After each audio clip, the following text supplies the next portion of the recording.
ગુજરાત વિધાનસભાના અધ્યક્ષ અને થરાદના ધારાસભ્ય શંકરભાઈ ચૌધરીએ થરાદના મલુપુર ગામે યોજાયેલા પટેલ સમાજના એક કાર્યક્રમમાં મોટું અને મહત્વપૂર્ણ નિવેદન આપ્યું છે। તેમણે જાહેર સભાના મંચ પરથી જાહેરાત કરી કે મલુપુર ગામ જિલ્લાનું હેડક્વાર્ટર બનશે અને અહીં જિલ્લા કક્ષાની વડી કચેરીઓ સ્થપાશે। શંકરભાઈ ચૌધરીએ જણાવ્યું કે સારા કામમાં 100 વિઘન આવે, પરંતુ આપણા પ્રયત્નો ચાલુ રહેશે।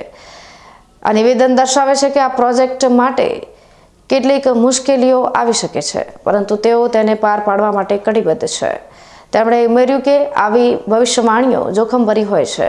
તમારા બધાના પુણ્યના પ્રતાપે આ વાત કરું છું। આ વાત ચોક્કસ સાચી સાબિત થશે તેવા મારા પ્રયત્નો છે। શંકર ચૌધરીના આ નિવેદનને પગલે વાવ અને થરાદ વિસ્તારના લોકોમાં ભારે ખુશીનો માહોલ જોવા મળી રહ્યો છે।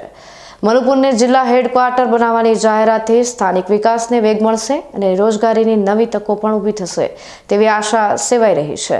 આ નિર્ણયથી સમગ્ર વિસ્તારમાં આર્થિક અને સામાજિક વિકાસની નવી દિશા ખુલશે તેમ મનાય છે। કચેરી પણ કરવાની થશે, તો આજે જાહેરમાં અહીંયા આવ્યો છું મલુપુર, તો બધાને કહું કે જિલ્લાનું હેડક્વાર્ટર પણ મલુપુરની અંદર જ કરવાનો વિચાર મારા મનમાં આજે વિધિવત તમને બધાને કહું છું કે મારો પ્રયત્ન એ જ રહેશે કે મલુપુરની અંદર જ જિલ્લા સેન્ટર આપણું બને। ઘણાને મોડું થયું છે એટલે લાગે કે નહીં થાય। સારા કામના 100 વિઘન આવે તો વિઘન તો આવતા રહે, પરંતુ મને તમારા પુણ્ય ઉપર ભરોસો છે કે તમારું પુણ્ય એટલું પ્રબળ છે કે એ કામ થઈને રહેશે।